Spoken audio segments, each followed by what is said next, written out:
नमस्कार, मैं हूं ए.के. कश्यप। बिहार शिक्षक स्थानांतरण को लेकर इस बार बड़ा पुरजोर तरीके से बिहार के विधानमंडल में, विधानसभा और विधान परिषद में अगर आप क्वेश्चन को देखेंगे तो इस बार शिक्षकों का मुद्दा जो है बड़ा पुरजोर तरीके से गूंजा है। बिहार में लगभग 6 लाख के आसपास में बिहार सरकार के अलग अलग विद्यालयों में शिक्षक कार्यरत हैं। इनके वेतनमान से संबंधित मुद्दे हो या इनसे रिलेटेड बहुत से ऐसे मुद्दे जो अभी तक नहीं उठ पाए थे, इस बार बजट सत्र में काफ़ी इनसे रिलेटेड क्वेश्चन को माननीय विधायकों ने माननीय शिक्षा मंत्री के सामने खड़ा किया है। इस पर एक बात को आप जब देखेंगे, जो पूरा एकदम जो शेड्यूल बना था इस बार बिहार विधानमंडल में शिक्षकों के स्थानांतरण की प्रक्रिया को लेकर या वेतनमान की प्रक्रिया को लेकर या अन्य सुविधाओं को लेकर, तो वहाँ पे ये देखने को मिला है कि जो भी यहाँ पे आंसर जो दिया गया है वह सभी लगभग स्वीकारात्मक तरीके से स्वीकार किया गया है और उसमें बदलाव की जो आवश्यकता लोगों ने देखा कि स्थानांतरण प्रक्रिया में बदलाव होना चाहिए, तो यहाँ पे सरकार ने यानी शिक्षा विभाग के मंत्री ने इस बात को स्वीकार किया कि हम इस पर नियमावली लाएंगे। वेतनमान के मुद्दे पर भी बिहार में शिक्षकों को आने वाले समय में शुभ संकेत मिल सकते हैं। तो आज इसी वीडियो पे विषय पे बात करेंगे इस वीडियो में कि बिहार में शिक्षक स्थानांतरण की पॉलिसी किस तरीके से आने वाले समय में प्रभावी होगा।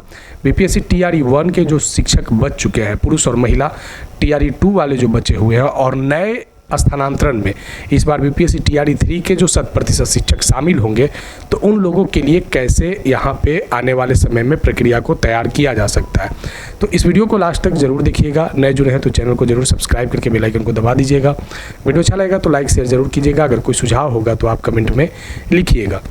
देखिए, इस बार बिहार विधान सभा और बिहार विधान परिषद में इस बार जो बजट सेशन चल रहा था वो 27 फरवरी यानी जो चला है 27 फरवरी तक, तो लगभग ये 27 दिनों का जो ड्यूरेशन था ना, इसमें एकदम बिल्कुल अगर कहें तो बिहार विधानमंडल जो था वह शिक्षकों के क्वेश्चन से एकदम घिरा हुआ रहा था।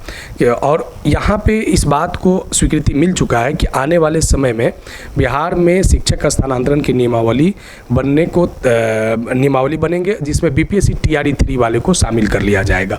लेकिन अब यहाँ पे एक बात निकल कर आ रहा है, कुछ महत्वपूर्ण जो विषय है कि जो शिक्षक स्थानांतरण नियम आएंगे, इसमें सबसे पहले जो ट्रांसफ़र को लेकर जो बात किया गया कि जो ट्रांसफ़र होंगे शिक्षकों का, तो बहुत से ऐसे शिक्षक हैं जो विशिष्ट शिक्षक हैं या जो बीपीएससी के द्वारा अपॉइंट अलग अलग TRE में जो शिक्षक हैं, तो इन शिक्षकों का स्थानांतरण में शामिल जब किया गया था तो बहुत से शिक्षकों ने अपने इस ट्रांसफ़र को लेकर असंतोष जाहिर किया था और ये असंतोष जो था उन्होंने रिटन तौर पे विभाग को ई शिक्षा कोष के माध्यम से उन्होंने अपने गृहांश में जाकर लिखा था कि उनके वे जो स्थानांतरण प्रक्रिया है वे उससे वो संतुष्ट नहीं है। तो बहुत जल्द अब गृहांश वाले से रिलेटेड जो माननीय मंत्री का जवाब आया है कि इस पर बहुत जल्द आपको स्थानांतरण की व्यवस्था देखने को मिल सकता है।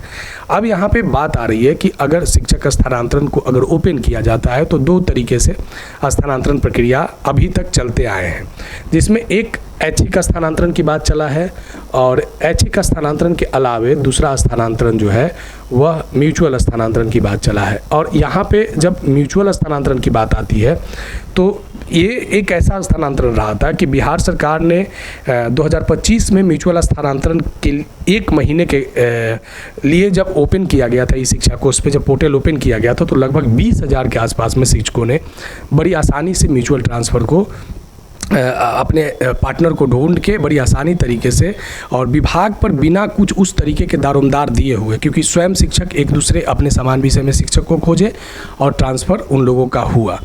इसमें विशिष्ट शिक्षक हो या बीपीएससी के TRE 1, 2 वाले शिक्षक हो, इसमें शामिल हुए थे। अब इस बार फिर से जो मांग उठा है कि पारस्परिक स्थानांतरण यानी म्यूचुअल स्थानांतरण को रीओपन किया जाए। अगर म्यूचुअल स्थानांतरण रीओपन होता है तो इसका फ़ायदा समान विषय में सभी कैटेगरी में, खास करके अगर बात करें तो TRE 1 वाले लोगों के लिए भी, 2 वाले लोगों के लिए भी और 3 वाले लोगों के लिए भी बड़ी संख्या में यहाँ पे शिक्षकों का स्थानांतरण देखने को मिलेगा। और इसमें सबसे ज़्यादा जो फ़ायदा होगा ना वो जो 1 to 5, क्योंकि 1 to 5 की जो वैकेंसी TRE 1 और TRE 3 में एक अच्छी खासी वैकेंसी रही थी और समान विषय में अगर जब म्यूचुअल ओपन किया जाएगा तो TRE 1, 2 और 3 ये तीनों एक दूसरे के साथ क्या कर सकते हैं, म्यूचुअल पार्टनर ढूंढ के ई शिक्षा कोष पे अपने विकल्प के आधार पर स्थानांतरण के लिए आवेदन दे सकते हैं। दूसरा यहाँ पे स्थानांतरण का जो विषय है वो ऐच्छिक स्थानांतरण है। अभी तक ऐच्छिक स्थानांतरण में जो विषय आया है कि 3 जिले का जो ऑप्शन अभी तक जो खोला जाता था कि 3 जिले का ऑप्शन आप चयन कीजिए और उस आधार पे आपको जिला आवंटित किया जाता था। तो बीपीएससी टीआरई 1 और 2 वाले जो शिक्षक हैं और विशिष्ट शिक्षक हैं, तो इसमें क्या हुआ था कि बहुत से शिक्षक, खास करके अगर पुरुष शिक्षकों की बात करें तो उनकी जो स्थानांतरण प्रतिशत है वह काफ़ी बचा हुआ रह गया था। अंतर जिला स्थानांतरण में पुरुष शिक्षकों के साथ एक बड़ा समस्या देखा गया था। महिला शिक्षकों के अंतर जिला स्थानांतरण बीपीएससी टीआरई 1 और 2 वाले में तो हुआ, लेकिन फिर भी अभी बड़ी संख्या में टीआरई 1-2 से महिला शिक्षक अभी वंचित है। अब नई नियमावली जो है वो आने वाले समय में प्रदर्शित होगा। संभावना तलाशा जा रहा है कि जो अभी बातें चल रहे हैं अलग अलग प्लेटफॉर्म पे, उसमें ये देखने को मिल रहा है कि अप्रैल से नई नियमावली प्रदर्शित होगा और उसके आधार पर शिक्षकों की स्थानांतरण प्रक्रिया को फिर से ओपन किया जाएगा। अब इस बार यहाँ पे अलग अलग जो कोटि के जो शिक्षक हैं उनके लिए वरीयता तय करने की बात चल रही है, सीनियरिटी करने की बात तय चल रही है। इसमें सबसे पहले वरीयता के आधार पे प्रमंडलवार जो शिक्षक हैं, जो प्रमंडलवार शिक्षक जो स्केल पे पूर्व में जो शिक्षक के तौर पे सेवा में कार्यरत है। दूसरा, इसमें जिला संवर्ग के शिक्षक, इन लोगों के भी स्थानांतरण की वरीयता क्रम जो है वो तैयार किया जाएगा। इसके अलावे विशिष्ट शिक्षक और बीपीएससी शिक्षक। अब यहाँ पे देखना क्या है कि वरीयता की जब बात आएगी तो बीपीएससी टीआरई 1 वाले शिक्षक ये वरीय होंगे बीपीएससी टीआरई 2 से। इसी तरीके से बीपीएससी टीआरई 3 से 1 और 2 वाला वरीय होगा। यानी अगर वरीयता के आधार पर अगर स्थानांतरण के विकल्प को लागू किया जाता है तो उसमें होगा क्या कि सबसे पहले अगर बीपीएससी वाले शिक्षक की जब वरीयता की बात आएगी तो टीआरई 1 वाले शिक्षक, पुरुष और महिला, ये दोनों लोगों के लिए संभावना ज़्यादा खुलेगा। ठीक इसी तरीके से टीआरई 3 के तुलना में बीपीएससी टीआरई 1 और 2 ये दोनों जो टीआरई है इसके पुरुष और महिला शिक्षकों की स्थानांतरण की जो है वो ऑप्शन पर ज़्यादा लाभ मिल सकेंगे। यानी ये अब ऐसा आप देख सकते हैं आने वाले समय में कि बीपीएससी टीआरई 1 के जो शिक्षक हैं उन लोगों का स्थानांतरण अगली नई नियमावली में लगभग संभवतः एक बड़ी संख्या में होता हुआ आप देख सकते हैं। टीआरई 2 वाले लोगों को भी ये आशा है कि बड़ी संख्या में उन लोगों का स्थानांतरण होगा। टीआरई 3 में एक बड़ी संख्या में लोग यहाँ पे अपॉइंट हुए थे। अभी उन लोग का जो कार्यकाल है वो प्रोबेशन पीरियड पे है। 1 साल का प्रोबेशन पीरियड उन लोगों का जुलाई और अगस्त में समाप्त होगा। तो उस समय यानी अगर नियमावली अप्रैल में प्रदर्शित होता है तो क्या म्यूचुअल स्थानांतरण और आवेदन की प्रक्रिया में टीआरई 3 को शामिल कर लिया जा सकता है? अगर ऐसा होता है और म्यूचुअल स्थानांतरण के विकल्प को अगर ओपन किया जाता है टीआरई 3 के साथ, तो एक बड़ी संख्या में टीआरई 1, 2 और 3 वाले शिक्षक वे स्थानांतरण प्रक्रिया में शामिल हो सकते हैं।